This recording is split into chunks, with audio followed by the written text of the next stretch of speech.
Nah, untuk selanjutnya kami umumkan, kami beritahukan, insya Allah tanggal 9 bulan ini jam 10 pagi di Pengadilan Negeri Jakarta Pusat. Bukan di sini loh. Jakarta Pusat akan digelar gugatan pertama tentang ijazah palsu terhadap Jokowi. Nah, jadi insya Allah tanggal 9 jika berkenan mau hadir, monggo. Mungkin penjelasan lain disampaikan oleh Prof. Egy. Ya.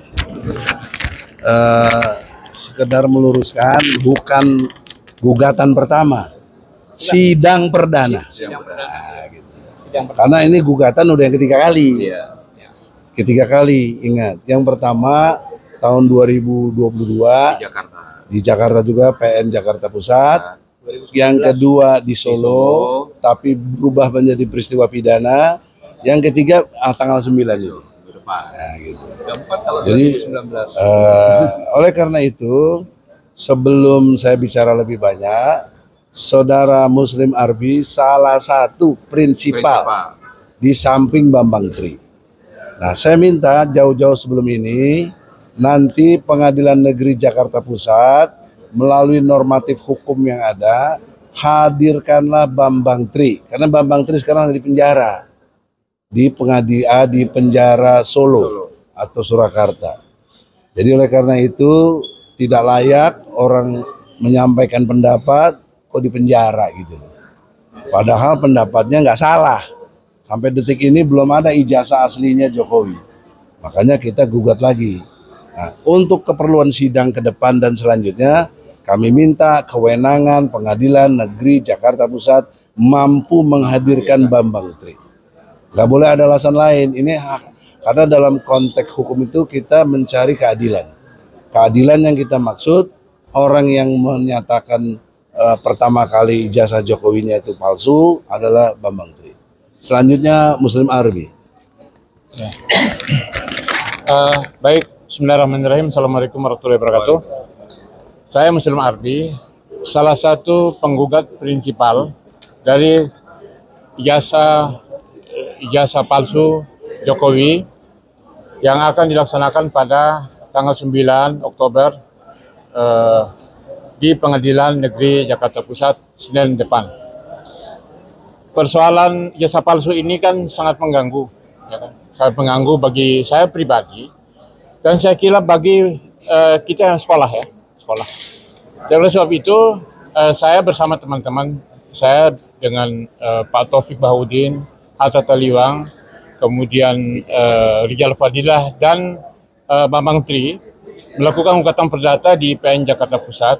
Nah, ini adalah peristiwa penting karena sampai hari ini seperti dikatakan oleh Prof. Egy tadi, persidangan baik di Jakarta Pusat yang dulu yang pertama dan yang kedua di Solo itu kan belum ada ijazah palsu, ijazah asli.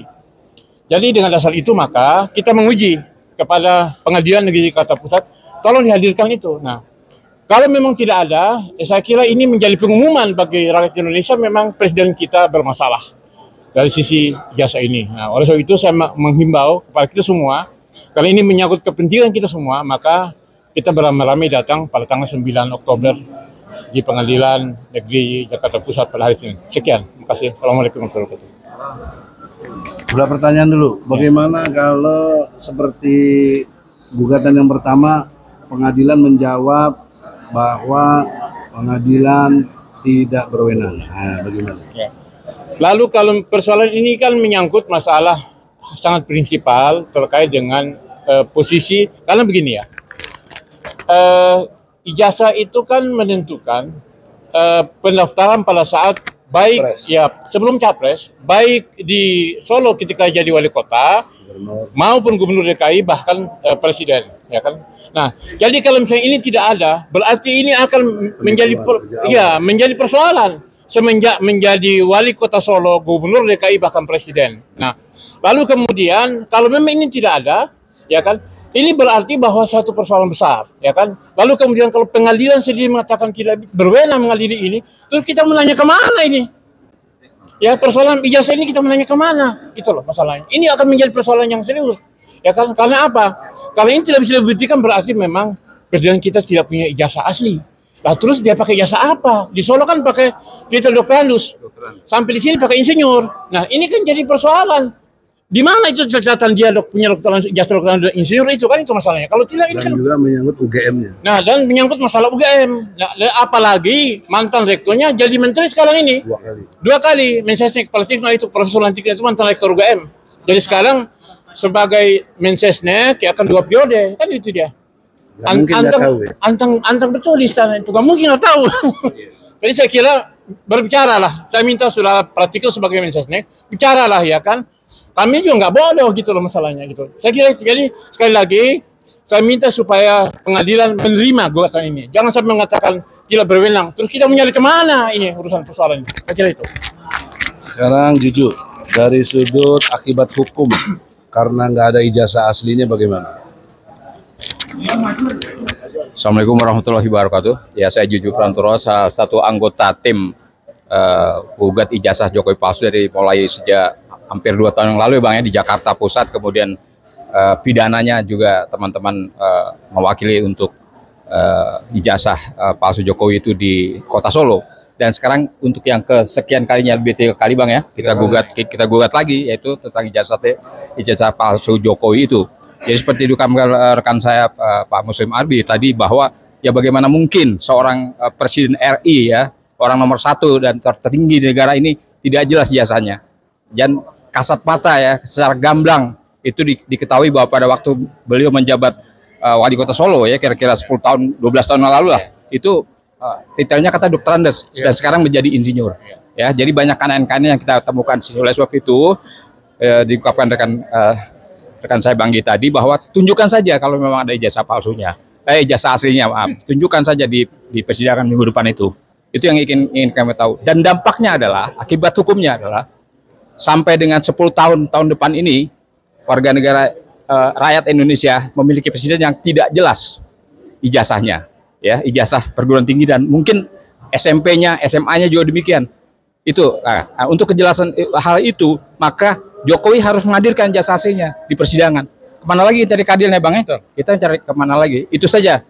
Akibat hukumnya apa buat Akibat Jokowi? hukumnya. Ya, akibat hukumnya Presiden Jokowi sebetulnya bisa kita makzulkan, Ya. Bang. Impeachment bahasanya, walaupun juga terlambat di ujung-ujung, tapi nggak apa-apa demi hukum. Demi hukum apapun yang terjadi, harus risiko yang akan berakibat hukum harus dilakukan. Bisa dimakzulkan. Begitu. Terima kasih Bang.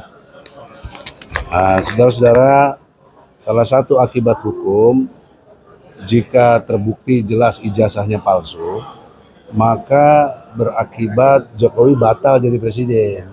Demi hukum dia batal. Batal juga jadi wali kota sejak itu. Batal juga gubernurnya, batal juga presiden sejak 2014. Karena ijazah itu, jangan lupa, dokumen negara. Ijazah itu dokumen negara yang dipalsukan. Itu sanksinya berat sebenarnya. Tapi sudah mereka antisipasi, mereka hapus-hapusin tuh pasal. Tapi mereka lupa ada pasal 263 KUHP memasukkan unsur itu loh ke dalam akte aslinya itu. Ini kena dia 6 tahun. Dari segi penjara aja kena 6 tahun. Ya, tapi dari segi akibat hukum dia sebagai status, dia sudah bukan presiden gitu. Itu logika hukum. Nah, maka hutang negara yang ribuan triliun dia tanggunglah sendiri sama konglomerat yang bantu dia. Ya harus bayar, jangan bangsa Indonesia suruh bayar. Gitu. Dan lain sebagainya tadi bisa dimakzulkan. Nah, terakhir kesimpulan dari Sekjen TPUA, silakan. Ya, sederhananya kami akan tetap berjuang dalam bentuk keadilan dan kami akan melawan semua bentuk kebatilan. Kami sudah melawan Buana, terutama Prof. Egy, melakukan perlawanan-perlawanan terhadap ketidakadilan. Termasuk dalam kasus yang terjadi sekarang ini, bahwa pasal 28 huruf E Undang-Undang Dasar 1945 ya kan mau ditutup oleh penggugat yang namanya David Tobing. Nah, ini masalah gitu loh. Berarti dia nggak ngerti hukum. Kan begitu kira-kira. Orang advokat itu harus profesional lah. Menggugat harus punya dasar. Dan untuk yang paling terpenting untuk tanggal 9 ini, ya mari kita rame-rame datang. Apa yang terjadi di proses sidang ini? Kalau kami siap menghadapi itu semua, karena fakta itu sudah teruji di sidang Surakarta Solo, bahwa JPU tidak bisa menunjukkan bukti ijazah itu palsu atau ijazah itu ada, maksudnya begitu. Yang lucu, klien Prof. Egy, kami yang namanya Gus Nur dan Mbak Bantri dianggap hoax, Undang-Undang Nomor 1 Tahun 46 Pasal 14. Nah, putusan itu bergeser di PT Pengadilan Tinggi, tidak dipakai karena tidak dipakai. Jadi memungkinkan sangat jelas bahwa memang ya ijazah tersebut bermasalah dalam konteks tidak memiliki, bukan palsu. Bahkan kalau palsu ini tidak memiliki kayaknya gitu ya. Nah, maka dari itu harapan kami, bukan kami karena benci, bukan kami karena mau ingin ada masalah, tapi ini masalah integritas negara di dunia. Bahwa kami ingin pemimpin kami ini yang paling tidak prosedural dalam undang-undang harus minimal ini masuk, atau jangan dipampangkan sebelumnya Dr. Andes, kedua IR. Nah, ini kan masalah. Saya kira itu aja. Terima kasih. Wassalamualaikum warahmatullahi wabarakatuh.